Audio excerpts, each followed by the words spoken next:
ఓం నమో నారాయణాయ నమశివాయ. మహాభారతంలో వనపరంలో వచ్చే శరణపరంలో ఉన్నాయండి. ఇక్కడ ధర్మరాజు ఇక ద్రౌపదికి చెప్పాల్సింది చెప్పబోతున్నాడు.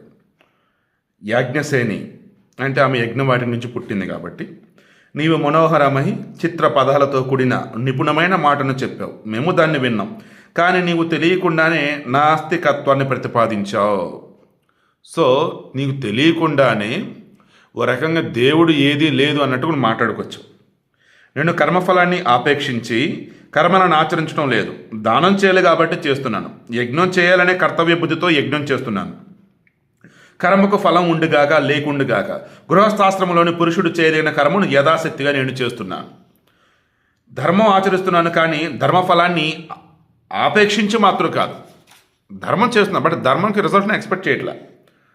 శాస్త్రాలను పరిశీలించి సత్పురుష నడవడిని చూసి సహజంగానే నా మనసు ధర్మాన్ని ధరించింది. ఫలాన్ని కోరి ధర్మం చేయటం ధర్మంతో వ్యాపారం చేయటమే. అటువంటి వాడు అలాంటి వాడు ధర్మపరులలో నిందింపదగినవాడు. ఈ రకంగా ధర్మంతో వ్యాపారం చేసేవాడు.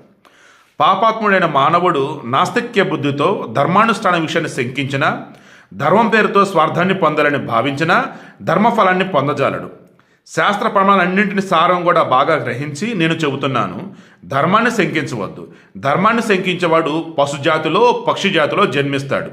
మనిషిగా మాత్రం వాడు పుట్టడు ధర్మాన్ని శంకించేవాడు. ధర్మాన్ని శంకించేవాడు దుర్బలుడే, వేదాది శాస్త్రాలపై అవిశ్వాసం కలవాడు, అజరామరమైన లోకాన్ని కోల్పోతాడు. శూద్రుడు వేదాధ్యాయాన్ని కోల్పోయినట్లు వీడు అజరామరమైనటువంటి లోకాన్ని కోల్పోతాడు.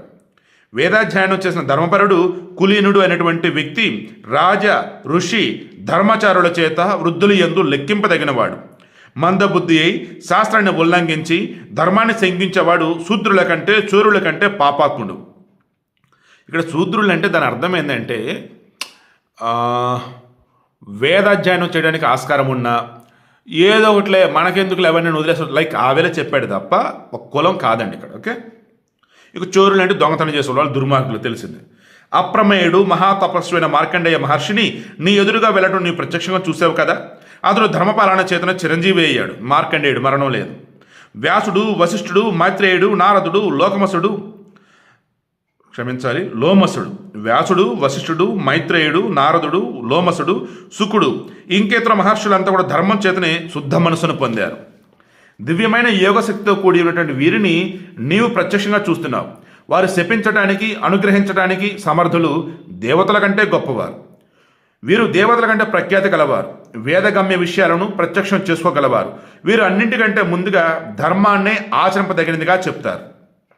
అందువల్ల మూర్ఖమైన మనసుతో ఈశ్వరుని యొక్క ధర్మాన్ని ఆక్షేపించడం, శంకించడం చేయరాదు.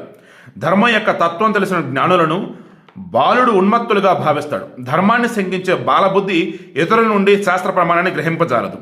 కేవలం స్వబుద్ధినే ప్రమాణంగా తీసుకుని శ్రేష్ఠులను, ఉత్తమ ధర్మాలను అవహేళన చేసేవాడు ఇంద్రియ ప్రీతి సంబద్ధమైనటువంటి లోకంలో కనబడే వాటిని సత్యాలుగా గ్రహిస్తాడు.